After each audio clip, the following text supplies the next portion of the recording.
college isn't worth it anymore. This statement, true or not, has been a hot topic of conversation amongst young people as Gen Z has grown up and entered a dying workforce where post-grad employment is not guaranteed and in fact seems to be more of a rarity. General life stages continue to be pushed back, and with the price of colleges and universities climbing year after year. However, in a time of rising anti-intellectualism and active coordinated attacks against education across the country by our governments, we're also receiving messaging that education is more important now than ever. So which is it? Is college a scam or not? It's time we have a real conversation about college. Let's go. Hey guys, what's up? It's Imurgency, and today we are going back to this channel's roots. And if this is your first time seeing my face or you're a recent viewer, you may not know this, but I got my start in this channel by being a college vlogger and college advice channel, and was a very strong proponent for going to college. So I think now, given that I'm 4 years out of post-grad, this is going to be a very interesting conversation because the landscape of higher education and just employment in the world have drastically changed since then. Higher education has always been a conversation in the discourse, but especially during this administration's attack on education as a whole. Through acts of defunding the Department of Education, freezing and reducing federal grants and discretionary funding for research, and making some literal career paths not count as professions so they can deny loan access. Education has been a topic that carries the weight of the socioeconomic and political climate of the time. And to add insult to injury, the job market seems to only be getting worse since 2023, and layoffs have become a near constant, something that you can expect every company to do. And of course, the state of the job market is heavily influenced by the administration, and it really seems that their incompetence is attacking us on multiple fronts. With all that in mind, intersected with the socioeconomic state of the world, many people are now brought to wonder, is college really worth it? And to give an answer for this, we're going to need to put on our glasses, dust off those textbooks that you use for one semester, throw on the obligatory school merch, and get into it. And to start this conversation as to whether or not college is worth it, we need to take a look at the traditional values of college. Why do we go in the first place? Growing up, Gen Z and millennials were raised thinking about college in a certain way. College was traditionally seen as a step to upwards mobility. Essentially, it means to jump an income bracket, achieve higher paying salaries, kickstart lifelong careers, and to explore academic passions. And the pursuit of that education would surely guarantee you a high paying job in a career of your choice, as it did for previous generations. Which, if you're a recent grad or have graduated in the past few years, you may feel like that's further and further from the truth. Once upon a time, in what seems like a myth or urban legend to us, but a distant reality for our grandparents and great-grandparents, people were respected at their jobs. They could go to work, have a family, a home, and send their kids off to college with a single income. You know, actually making a living. No part-times, no side gigs, no scamming, no boosting, no loans, no extra roommates, nothing. The traditional good old American dream. Now, who was able to do that in full capacity is another conversation. Well, it's not. It wasn't for everybody. But by and large, the work culture back then was the more time that you spent at a company, the more benefits and stability you had both in your life and you had once retirement came around. And that honestly sounds great. That sounds like the dream. Why do we ever move away from that? Well, enter Dodge v. Ford Motor Company. This court ruling started to set the precedent that shareholders, aka the investors in the company, are more valuable and important than the people actually working there, and therefore should be paid out in large first. Ford Motor Company wanted to pay out their employees, but you gotta prioritize that shareholder value. And that sounds more familiar with the days that we're currently living in. So what once were bonuses or reinvestments to incentivize an employee staying at a company and benefiting was then turned into shareholder profit. And of course you can argue that long-term, keeping employees happy would help shareholders. And that helped for a while, but as everything does, things got more sinister because then, of course, came Reagan. But we don't have time in this video to get into the full Reagan of it all. But you may be asking right now, why does this matter? I thought we were talking about college. Well, this line of thinking and shift away from prioritizing workers and the community you work hard for really has snowballed into what we have today. And contrary to popular belief, this did not all happen overnight. And that's precisely why so many old people just love capitalism and are just so sure that an entire generation are just bad savers because they want to buy coffee instead of buying a house or something. And honestly, if we transport ourselves and put ourselves in their shoes, spooky, I know, it's kind of understandable why they'll think that way, because they were living in the capitalism that allowed them to buy a house with one income, have kids, hobbies, and jobs that truly valued them, both personally and financially. And for the most part, the majority of people weren't one medical emergency away from being in complete crushing debt. That is what was promised and what they got with a degree. But again, fast forward to now, that couldn't be further from our truth. On the channel, we previously talked about Gen Z with the job market, housing market, and hell, even the dating market. And as I mentioned in all these videos, these things are all related and connected. Like, yes, the reason why you're chronically single, unemployed, and living with your parents is all because of the same reasons. There is a common denominator there. A financially stable and fruitful career was promised on the other side of that degree. And society and the powers that be have not made good on that deal for so many of us.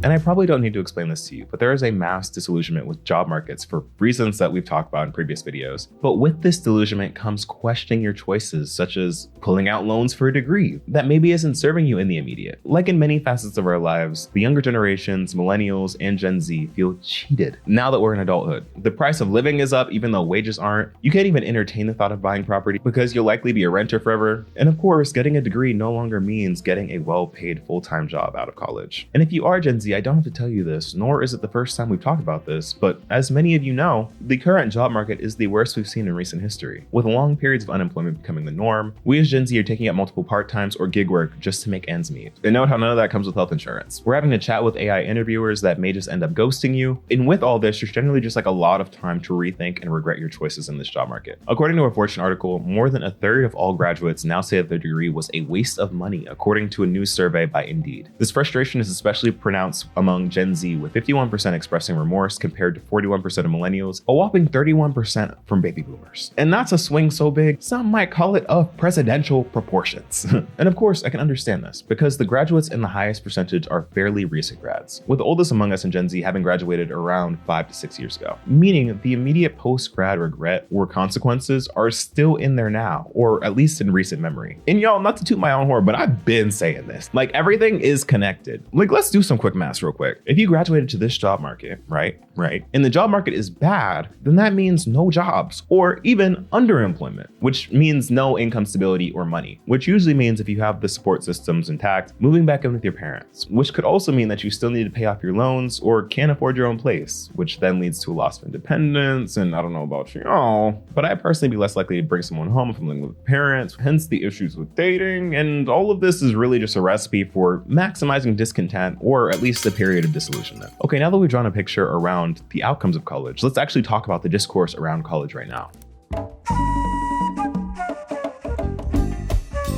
And before I say anything, don't just take it from me. There's plenty of discourse online and studies regarding recent grad sentiments about college at the moment. And these studies show that if you were to judge by public opinion polling, you might reasonably conclude that Americans have broadly given up on the idea of going to college. In 2013, 70% of adults surveyed by Pew said that a college education was very important. This year, only 35% did over the same period. And the share of Americans who believe that college is, quote, not worth the cost rose from 40% to 63%, according to NBC. Despite that study though, college enrollment is still up across the board. But as you've heard, sentiments are down. And that makes sense considering the promise and subsequent letdown that we've just discussed. And there's a lot of content online coming from the a degree is worthless camp, where people are basically insinuating that having a degree is in no way, shape, or form helpful in this current market, which actually is true for some people. A lot of people are stuck in multiple low-paying jobs they're overqualified for. So understand why the thought process would be that it's worthless to have one. Like, you have people online saying things like, a degree is worthless when so many people have it. You just gotta apply as if you never went to college and work 3 low-paying jobs to afford rent. Which I don't know if I agree with that starting sentiment, but then you have people like this one Redditor in the r/change my view subreddit, where they argue that the traditional value of college has collapsed due to debt and outdated expectation, saying that college used to be seen as the ultimate path of upward mobility. Now with student debt skyrocketing and many jobs not requiring a degree at all, I believe the system has lost its value for most people. A 4-year degree often leaves people with massive loans and no real-world experience, while trades or certifications are quicker and more practical. I've formed this view after seeing peers drop out with less debt and more success, while I watch others struggle despite graduating. What might change my mind is having evidence that the long-term benefits of college, financially or socially, outweigh the upfront cost and time investment. And I think that's an interesting point. Like, we don't really have many widespread examples of this for our generation, because again, our traditional benchmarks were looking at the older generations that grew up in a time that is different than us, under systems that operated differently. So we as Gen Z won't really know until it's too late. I mean, the closest thing we can look at is the millennials, and they resoundingly for years have been sounding the alarm bells that it's not looking great. But honestly, I think at the moment, this kind of hits the nail on the head. As Miss Vinegar, my beloved, succinctly puts it, a college degree is no longer a guarantee of employment, but it's certainly not worthless.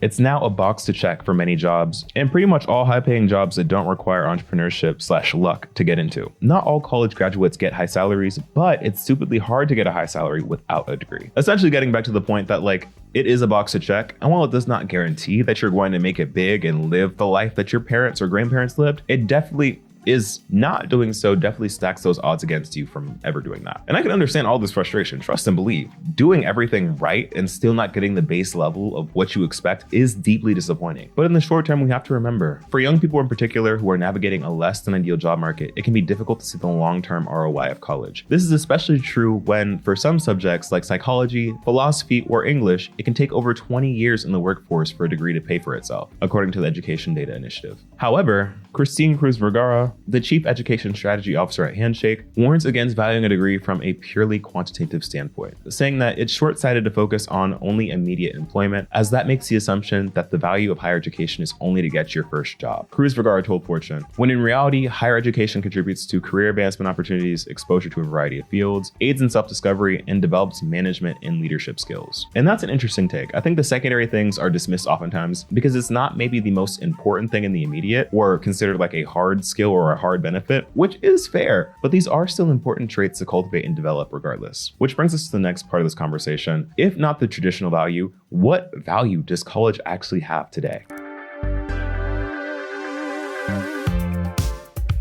And let's start with the first gen of it all. For first gen or first generation college attendees, at the very least, college is important for expanding your network with people with different careers and expanding your friendships and community to include people outside of the circles you grew up in, aka adding diversity and perspective and upbringing, if you will. And of course, the possibility of social mobility through your degree and networks is another huge win. And if you choose to have kids, they will in turn statistically achieve higher social mobility. So all in all, going to college is a good domino effect. Also, for my FGLI that don't know, because that private school price tag is seemingly unattainable, there is so much financial help at private institutions, and unfortunately more than at public schools. And a note from our researcher Briana, she says that all the private schools that she was accepted to offered her complete aid or almost complete aid versus the public state schools that only offered a fraction of the cost. And of course, everyone's situation is different, but this shouldn't dissuade you from doing your research. A lot of these schools are more financially attainable than you may think. And this provides access to real education and real experiences, as well as an opportunity to step out of your current bubble. Higher education provides people with the opportunity to truly learn outside of their given school districts, which definitely vary in today's educational landscape, where depending on where you live and which district you're in, you may or may not know the same stuff or be taught stuff in the same way. In higher education, you can learn about indigenous philosophy, religion, and cults in America, as well as things like prison and justice initiatives, sociology of family structures, learning more about the true history of race in America, as well as many other courses. And whether you're deeply familiar with an experience and want to see it through an academic lens, or just want to learn about a new one, college does provide you with the opportunity to learn about something you maybe never even thought about diving deeper into. Like, for example, white people. Shout out to y'all. But oftentimes you hear about white people going to college and learning about things that they normally wouldn't and being around people they normally wouldn't, which, potentially hot take, is something that I think is super important for everyone. But the sheer amount of white people that are shocked and appalled every year that learn about the regular experiences of people of color and the experiences that we go through and have historically gone through speaks volumes. Like, oftentimes for a lot of people, and this is no shade,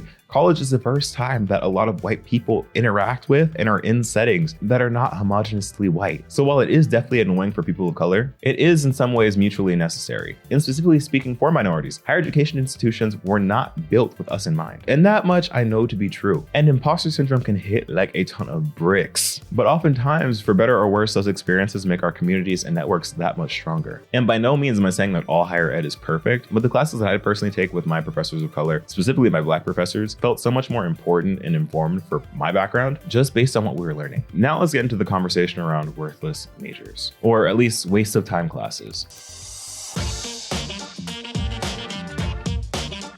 With the cynicism of college on the rise, I think it's really easy to be dismissive of humanities majors. And I think that that's easy to do because it doesn't have that instant gratification or at least immediate application that we may want. And like, obviously not in every case, like shout out to the humanities majors that got a job straight out of college, but like you see a lot of flack and slander for the useless majors, which of course is all in terms of what our society deems as productive. But it's these exact useless classes that are teaching you the frameworks for critical thinking, learning as a means to create and defend your opinion, and just be artful in life, which we can always use more of and become more and more salient skills, especially these days. And that's like my whole problem with like the attack against humanities in favor of things like computer science or coding and math and hard sciences, because we're seeing the impacts of that today. Hyper specializing in something like computer science is nice, and at a certain time made you a lot of money really quickly. It's essentially the instant gratification final boss in terms of college majors. But as we're seeing now with the current job market, large swaths of people that went into the computer sciences after they've proved their usefulness after a couple couple of years now go through rounds and rounds of layoffs and are constantly being laid off from their jobs because these jobs are now considered more expendable. If you specialize in this one skill, did not take any of your other college classes seriously, the ones that you may not have seen as valuable, what do you do then if the one thing you're good at is coding and no one wants you to code anymore? That's why learning different disciplinaries is so important. And two, that's why things like the humanities are important, because regardless, these classes and courses are teaching you to critically think, to constantly adapt and be on your feet, so that if and when these layoffs happen, you still have a skill set that can be applicable to other things. Because critical thought and resourcefulness is at the core of so many different careers that it just makes pivoting or being inventive and finding things out your own way more possible and honestly a little easier. And I'm well aware that these humanities courses, classes, and degrees aren't always paying the bills, so I do understand how people can feel cheated when they are promised a traditional value. Another real value that college brings is the ability to live on your own and be independent for the first time. And to my commuters, this one is not for y'all, and I'm sorry. But for many people that choose to live on campus, this is their first opportunity to live life outside of their bubble and outside of their family homes, where they're finally allowed to make decisions for themselves and choose where they allot their time to. And I think this act of independence is a huge milestone in forming who you are and your identity outside of your usual environment, which then allows you to grow and honestly struggle. And I think that this opportunity is even more important now, given that college is one of the few ways that we're able to afford living on our own, or at least living outside of your parents' house as a young adult, given the housing market of it all, which I think is a stark comparison to not going to college and not really having that experience, or being able to afford living on your own for those 4 years that you'd normally be in college. Overall, I think college gives you a peek into what the world can be, a little feeler, a little test drive of adulthood, and honestly the peaks of what the American human experience can be. Like, for example, you likely live in a walkable community with third spaces, you have a set schedule and routine, and are constantly surrounded with the people you like, love, and hate. Like, truly, these are intentionally created neighborhoods and communities. Are they sheltered?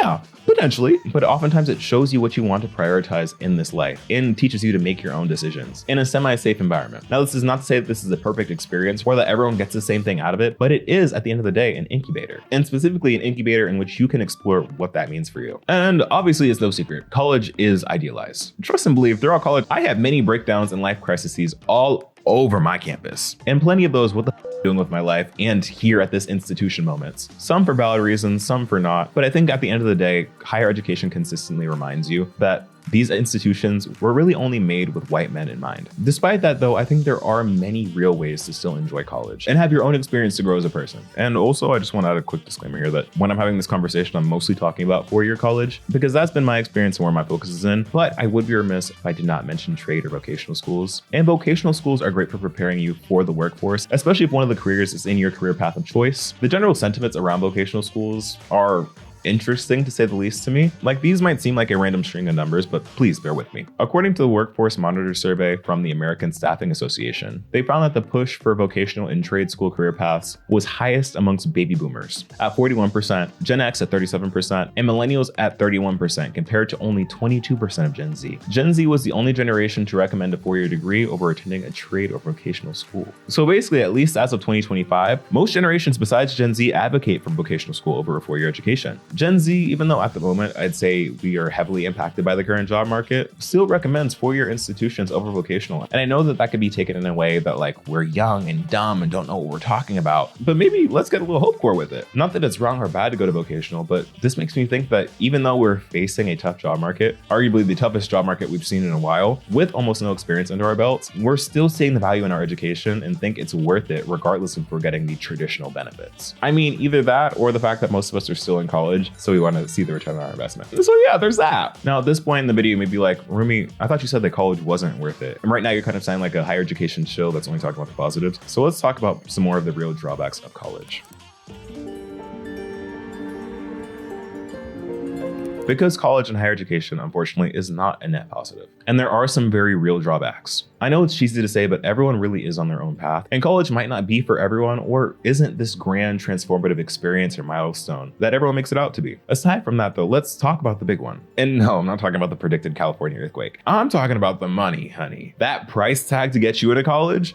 Absurd. Back in the day, it seemed like you just needed $250 and a dream to get that degree. Now you may be considering putting your organs on the black market to make that tuition check. But baby, please, let me tell you, put the scalpel down. There are other ways to be looking at this. While the price tags for private college may be looking at something in the 40 to 80K range, which is insane, studies show that only about 20% of all students actually pay that price because of things like scholarship and financial aid. But Studies also suggest that most people don't know that. So that initial sticker price scares a lot of people off before they even try and attempt to apply to the university. But because of financial aid, only the wealthiest families, less than 20% of all college goers, actually pay it. Everyone else's tuition is essentially subsidized by those rich families, according to The Atlantic. Which brings us to the middle class paradox of cost. Like I said, some people are able to get the majority of their education covered, but that is not the case for everyone who applied to financial aid. There are many of us who are part of the middle class, which sometimes means that you won't qualify for financial aid or as much financial aid, despite the cost of tuition not feeling any cheaper for these families. Like for the majority of middle class people, like you're not a 1%er to pay the full $80K a year, but you still make enough where a subsidized $40K is still a lot of money. Especially given what we said at the beginning of how people as of late, given the ever plummeting job market, AI taking over certain jobs, and the ever increasing cost of living, why people may feel like they're not getting a return on their investment. And even if you do qualify for financial aid, it is still a process. Like it's not an easy process to get the money, especially if you're going at it alone as someone that is first gen. And while there are so many resources out there to help you with this process, trust and believe it is still so tough to find them, for one, when you don't have the experience of having to do that, but even tougher when finances and money are such a taboo topic. I feel like college financial information isn't out there in the ways that it should be. But I think what I want to leave people with for like this point is that private schools have a lot more money to give than you may think, and you should apply and find out. Like ask questions and talk to people, because there could be a lot of aid and a lot of things that can be waived for you. But money aside, another absolute downside of going to college can be the elitism and the imposter syndrome of it all. And there are many such cases of this, especially in the elite institutions, as education for some reason, for reasons we all know, is considered a privilege rather than a right. Knowing that your peers went to a Swiss boarding school that is more than your combined family's yearly salary is daunting. But hey, it's important to remember, y'all all still ended at the same place. And I know we've talked about FGLI, but I wanted to talk about this one study that sampled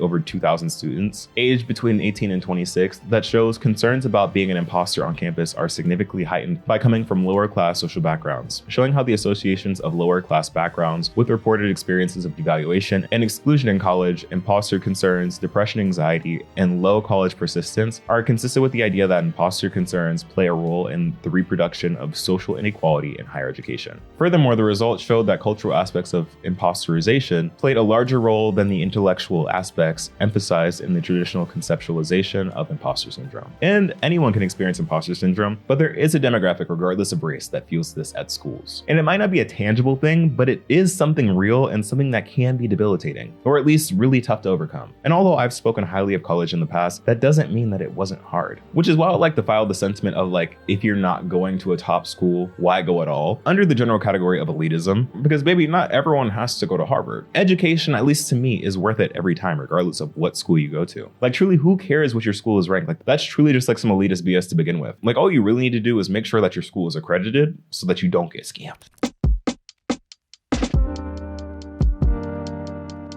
Now comes the interesting part. When it comes to the conversation around college being worth it or not, there are really good faith points to both. However, there are also some very loud bad actors that have recently come out against higher education and against college, trying to use a lot of the gripes that people have had against college to not necessarily save people time and money, but for more manipulative and nefarious reasons. And that's where the importance of critical thought really does come in, because like many things, it's important to understand who is saying these things and why. And in the conversation of college, who are the groups and people that are very actively against college? Like, sure, there might be some one-off individuals that believe that college is a scam and you shouldn't be going to school. But what about those major voices that are pretty loudly opposing higher education, or just generally education as a whole? And what I mean by this is that recently I've been seeing something that I don't necessarily like, and more something that perks ears up and raises eyebrows. And that is billionaires coming out to say that college is useless. And that can open up a whole conversation over whether or not we should be listening to billionaires over life advice and thinking that they're experts just because they have a lot of money. And my personal take over that whole thing is that like you shouldn't typically listen to billionaires because it's never in a billionaire's interest to help make other billionaires. Like again, this isn't a buzzword, but there is no ethical way to become a billionaire. At some level, you need to be exploiting at least one person and consistently f***ing people over. There is no way and no economic incentive for these billionaires to be helping you out when they historically make money from exploitation. And while yes, quite a few billionaires dropped out of college, I also know that most, if not all billionaires, despite what they say, still send their kids to private high tuition schools and colleges. And if their kids aren't in college yet, they're probably at that Silicon Valley low to no tech school. And if they are in college, they're at these prestigious Ivy League or Ivy League adjacent schools. So now what? Are these billionaires lying to you? Well, Yeah. And that's because, again, billionaires often do things for their self-interest. Like that's how they came into those positions. It's in their interest for you to decide to spend your days filling orders at their Amazon warehouses. Their career-oriented high-level positions require a degree or an equivalent experience, which probably means that secret third way. Rich, well-connected people can achieve stuff like the way that Kim Kardashian tried to become a lawyer without actually going to law school. Billionaires have been long-time public dismissers of higher education, while in the same breath, having their kids get that same education they're telling you don't need. Who needs college when you can get educated at Palantir? That's the thinking behind the Meritocracy Fellowship, a program that's offering 22 teens a chance to skip higher education and instead complete a 4-month program that can lead to a job. So my first thought was, what a thought, what a concept, what an idea. Interesting. And then my second thought was, let me check out the pages of the executive board and the C-suite. I just want to see what they did. Did they go to college? Maybe they didn't. I don't know. Each of these individuals did in fact go to college. And when you look at this list, you see that if the individual does not have multiple degrees from elite institutions, they have a degree from at least one. But that's in the rare case that they don't have multiple. But these are the same people who are like, college, we can teach you everything you need to know. Okay, so I was like, this is intriguing. I want to learn more. So I decided, let me read the article. Let me just see what the motivation might be. It did not disappoint. I barely was through the article when I saw this. The motivation. Existing American universities are no longer reliable or necessary for training good workers. Listen to this. Peter Thiel, who made a fortune by working at PayPal and investing in companies like Facebook, who was famously weary of higher education. The Thiel Fellowship pays young people not to go to college, and Thiel publicly asserts that he thinks the university is a bubble. But nevertheless, he spent almost a decade at Stanford, where he received both a bachelor's and a law degree. And when he visits, is a welcome presence at the faculty club. Elon Musk likes to portray himself as an autodidactic mind, and indeed, he dropped out of a PhD program at Stanford, but he too spent a lot of time at universities in both Canada and the United States. You know, one thing I noticed about rich people, they'll sit up and tell you all day and tomorrow that how they regret college, that they did not need college, you don't need college to be successful, that college is a waste of time. Then you go look at their kids, the people that they supposed to love most, and ain't now one of their kids skip college.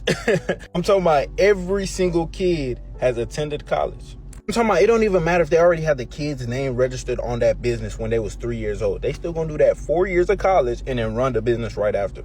Then it's not like the kids just attending. Kids be smart as fuck, 4.0 GPA, and be involved in everything. They be in honors classes, part of 11 different orgs, run 4 different charities, and done a surgery or 2. I think in tandem with the billionaire entrepreneurship of it all, since name recognizable billionaires like Steve Jobs and Mark Zuckerberg and Bill Gates have been college dropouts and got their start from being a college dropout, and that seemingly has proliferated the idea that you don't need a college degree to be insanely successful, which okay, may be true, but that correlation doesn't equal causation, my friends. Especially if you look at the common denominator there. All of those men that I just mentioned are straight white men. They had the best odds of success regardless. And even then, it was pretty rare and a big stroke of luck for them to make it big in the way that they have. So I am all for the entrepreneurship of it all and taking risks on yourself and wanting to see the best for yourself. But I do have to also say, from an aspect of reality, if you do have melanin in your skin and aren't a man, in this country, you're not afforded that same luxury of being able to throw it all to the wind and make it big in the same way. And there are just less safety nets for you to fall back on in case you don't make it big. So it's important to establish those for yourself. And I know this is rich coming from me, but I think the rise of unconventional internet jobs that display these images of vast and fast wealth, like being an Alex Earl type influencer, or like being a Call Her Daddy podcast type, or like a Mr. Beast, who all seemingly got these $1 million deals and partnerships just from doing what we all basically can do. We've kind of skewed our sense of reality and our access to wealth and success. And since these jobs are overexposed to say the least, it seems more attainable. And realistically, who really needs a degree to ask Call Her Daddy level questions? No one. The answer is no one. Again, yes, some people have absolutely struck gold with their career paths, but also that's not the case for everyone. But more than ever, we're hearing young people say that they want to be influencers, an astounding 57% according to CNBC, which, hey, I get it. I was the same. Ever since I was 16, I wanted to be a content creator. And in my case, luckily I'm able to be in a position where I'm able to do this full time. But I've been making content for 10 years and I've only been able to go to full time as of 2 years ago. And even then, it was a big risk to do so. But again, in my case, that was all after I got my degree and had previously worked 2 full-time jobs. Like, it wasn't just something that I spontaneously jumped into. There was a lot of planning around it and I made sure to have some backup plans. So again, I get the sentiment of people wanting to be paid to just have a great life and to make this content and live these larger than life lifestyles. But unfortunately, a lot of that is for show. We don't really know what these people's lives look like. But I have an ongoing theory that modern influencing is just a giant pyramid scheme. Like, I think influencing now is just the modern day MLM. And I can go on a full video rant about that. So again, if you want to see that, let me know in the comments and I'll make it for you. The internet's a place that's consistently evolving and fluctuating. And it's important, let me tell you now, as someone in it right now, it's important to have a backup plan or a backup career, or at least something that you're working towards, which I know is hard to hear considering that the job market itself isn't showing signs of the longevity that we were promised, but this is something to keep in mind and consider. And getting back to the original point, unfortunately, at the moment, our literal government is strongly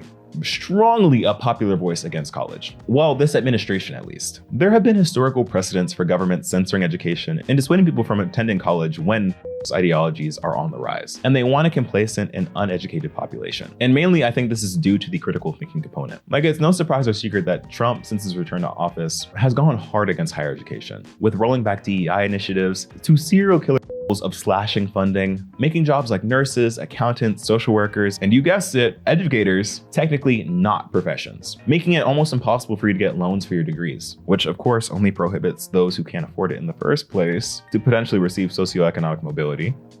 Very interesting indeed, but something to take note of. Now, this last point I want to talk about in the conversation around college is around AI and higher ed. And specifically, how do we integrate it if it's considered to be like the ultimate truth? And I gotta admit, this one being a drawback was not necessarily a thing that was a thing when I was in school. And when I say that, I better not see a single comment down below. But AI was starting to become more mainstream when I was graduating college. So I ultimately don't have a lot of first-hand experience of what the proliferation of AI in current higher academia means. But from what it sounds like, the class of like 2022 or 2023 got the last chop riding on, because I keep seeing TikToks about students feeling the need to compete with these bots for their grades, or just generally unfairly getting zeros because of suspected AI use, even if there wasn't any. Bro, I spent hours working on this assignment. Hours. And the teacher's trying to say there's AI. I think the stupidest cycle that's happening in college right now is a student having to agree not to use AI before taking a course, and then in turn that professor uses AI to grade their paper, and the AI mistakenly thinks that a quote that a student is using from a text that was approved is plagiarism, and the AI is like, your whole paper was like used with ChatGPT. My university is doing like forced AI like assignments and like incorporating it into like our lesson plans and stuff. And they're literally just like taking AI and shoving it down our throats, and the teachers are like, yes, please, give me more, please, yes.